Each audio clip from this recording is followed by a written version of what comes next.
Welcome to the debate. Our source material today, well, it paints a pretty bleak picture of modern work.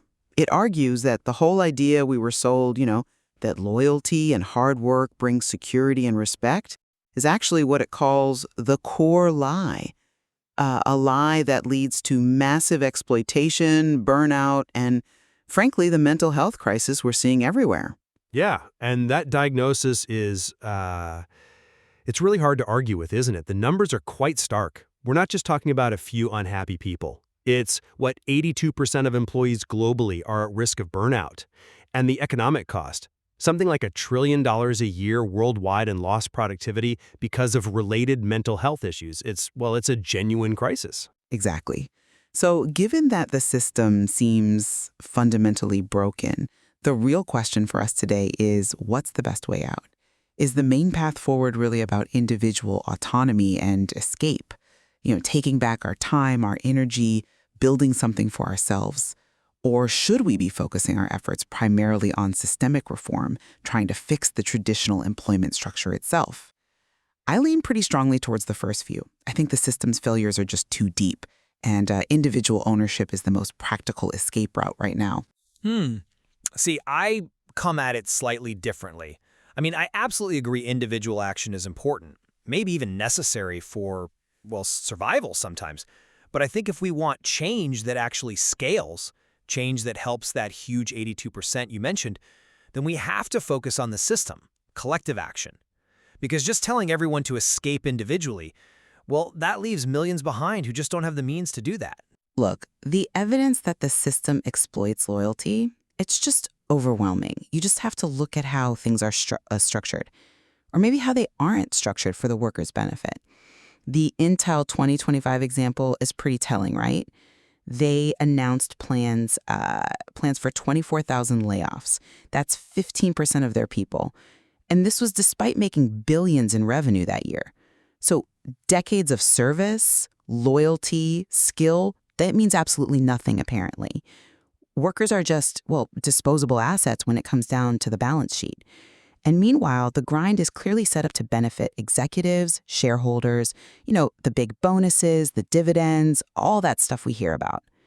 This isn't really a system that's broken and needs fixing. It's a system doing exactly what it was designed to do. It runs on fear, on obedience. It traps people with debt, mortgages, and that erosion of imagination the source talks about, that's real. So waiting around for the exploiter to suddenly grow a conscience, that feels futile. The solution laid out is clear. Take back your time, your energy, stop feeding the machine, and use it to, quote, build something that belongs to you. Could be anything: content, a small service, an online shop. The point is ownership, sovereignty. That feels like the only real defense against this constant built-in fear. Okay, I hear you, and honestly, that critique of the corporate structure, devastatingly accurate. I don't disagree with the diagnosis at all, but prescribing immediate, kind of mandatory solo entrepreneurship as the only solution, I think that overlooks some pretty big economic hurdles and maybe some historical lessons too. Let's stick with the scale you mentioned.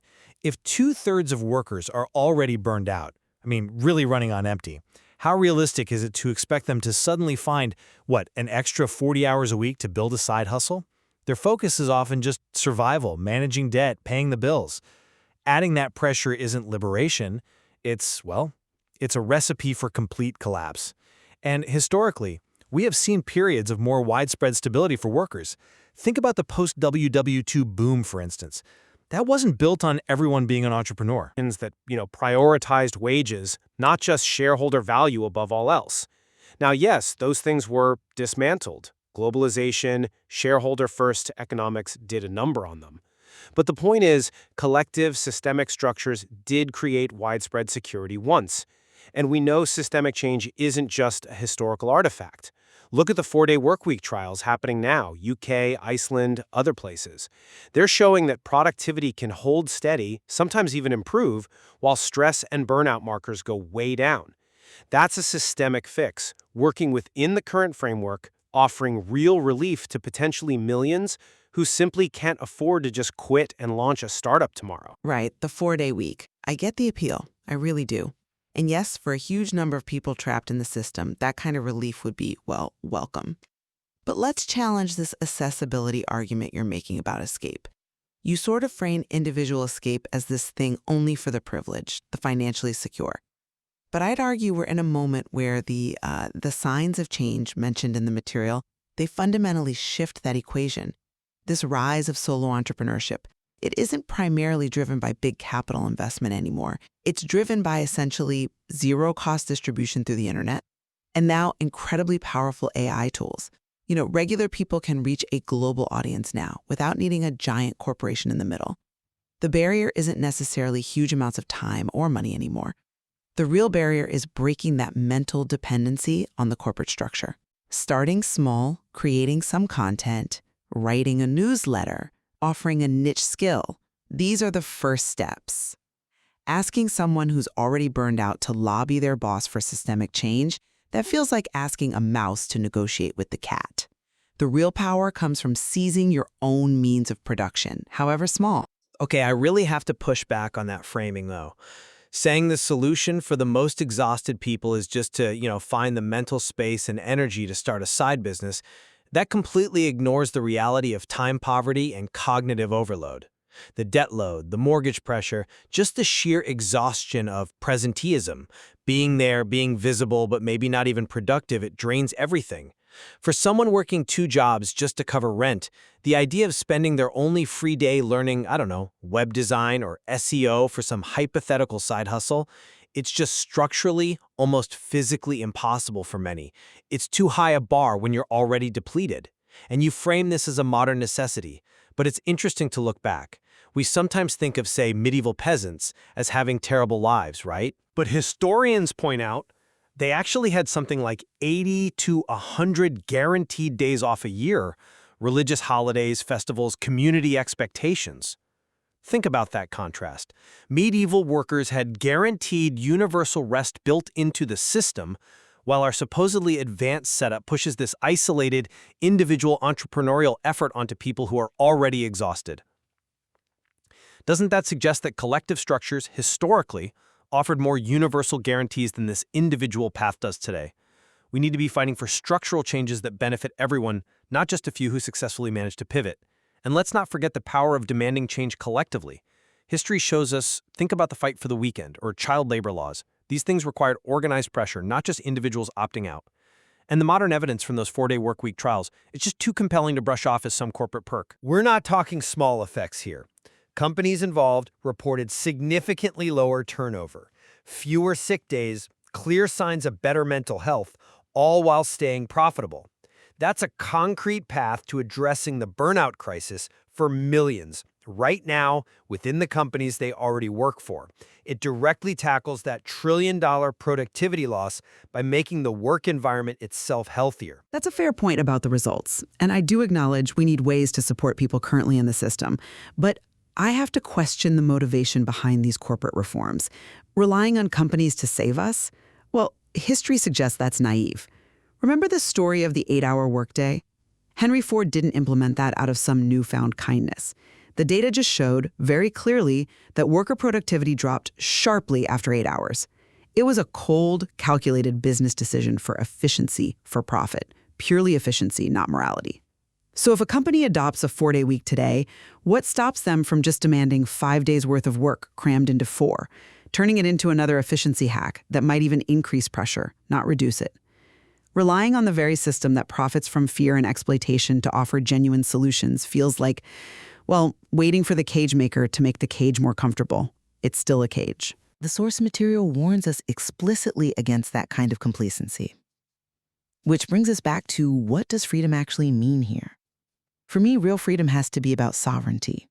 It's about ownership, autonomy over your work, the value you create. That feels like the only true, sustainable resistance to what the source calls wage slavery. It addresses that emptiness people feel after getting the degree, getting the job, and realizing they're just building someone else's dream, someone else's equity. That feeling exists because companies will structurally always exploit loyalty when push comes to shove. If you build your own thing, however small, you control the risk, you control the direction. If the whole system wobbles, you still have your skills, your platform, your direct connection to your customers or audience. That security comes from within. It can't just be taken away in the next round of layoffs or a bad quarterly report. I understand that deep appeal of self-sovereignty. I really do. But I have to question if shifting 100% of the risk market, changes, getting sick, unexpected costs, onto the individual entrepreneur actually provides real widespread security. Because when you're on your own, you bear all of that alone. Compare that very high-risk scenario to the kind of institutional stability, however flawed or temporary it turned out to be, that things like strong unions, decent pensions, and social safety nets provided back in that post-World War II era. Those systems spread the risk collectively. So while yes, individual ownership is incredibly valuable, achieving broad, reliable security for the majority, I think that requires pushing back against shareholder-first economics through collective power, political pressure, organized labor, actual legislative change. Just declaring the institutional battle lost feels like abandoning the most vulnerable people who desperately need those structural supports to weather the storms of the modern economy. But that institutional battlefield is where the core lie lives and breathes.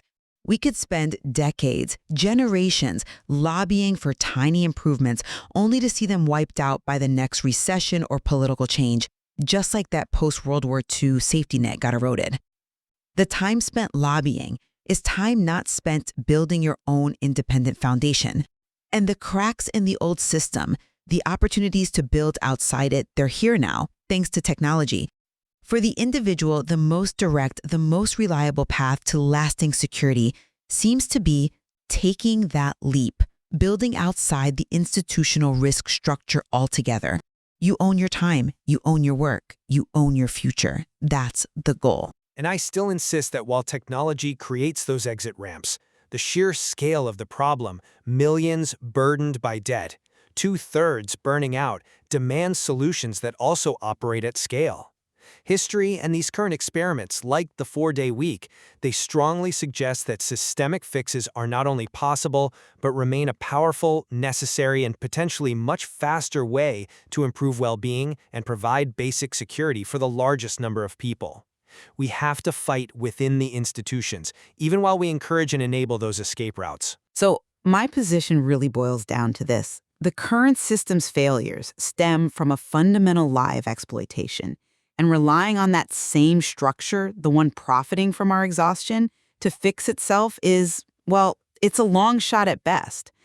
Real freedom, durable freedom, starts with the individual reclaiming their time, their focus, their creative drive to build something they own, something independent.